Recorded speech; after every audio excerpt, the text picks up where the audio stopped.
Clover is a senior dog who came to us as an owner surrender in March of 2022. She came to us because she was getting increasingly uncomfortable with the kids in the home, and despite her family doing everything they could to help her, they made the decision ultimately to surrender her to us. Clover was a challenge for us initially because of her history. She came in with a bite history, with a history of being reactive to dogs and people and new environments, pretty much everything. And that made it really hard for us to decide if we were going to be able to help her and if she was going to be successful here at the shelter. I would say before she even came here, behavioral euthanasia was definitely on the table for her.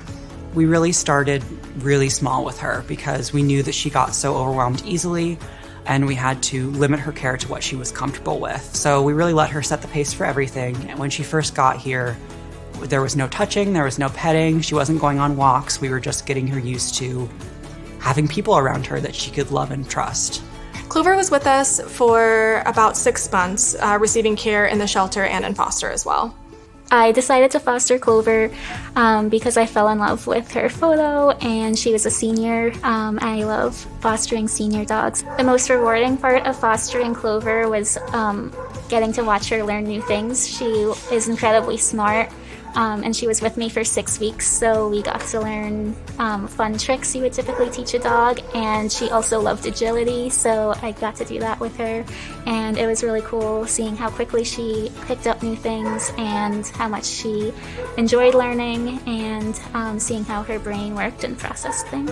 Clover's personality really started coming out, and I saw a super silly dog, a fun dog, a dog who is starting to grow her confidence more outside of the home. Clover is a now 10-year-old Australian Shepherd mix. She's really cute. She's got different colored eyes. She's very spotty. I thought that she'd be a really big hit with our adopters because of how cute she is. When we were looking to adopt a dog, we happened on to your website, Homeward Adoption, and we went down the list, and all of a sudden we saw Clover's face pop up, and I'm like, turned to Barb and said, "Is that not the cutest face you ever saw?" And I go, "We gotta check her out." And so then we decided, okay, let's go meet Clover. Clover's adoption process was a little bit different, and it's similar with a lot of our behavior cases here at the shelter. We tend to take our time a little bit more. We do multiple meet and greets to make sure that our dogs and cats are both comfortable with the adopters and the adopters are comfortable with the process. We also can follow up with meet and greets in the home, as well as that post-adoption support to make sure that everybody's feeling comfortable along the way.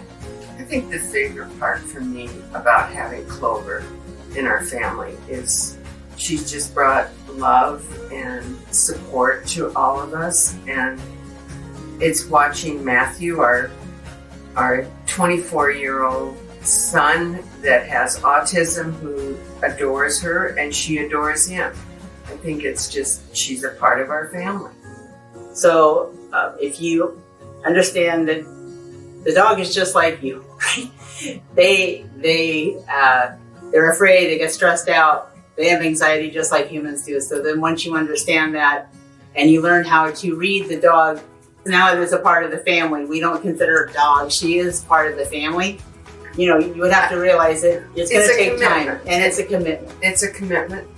I think Christmas Eve, it was the first time that we opened up our home. We got her in the end of August, and so we opened up our home and had 12 people for Christmas Eve dinner.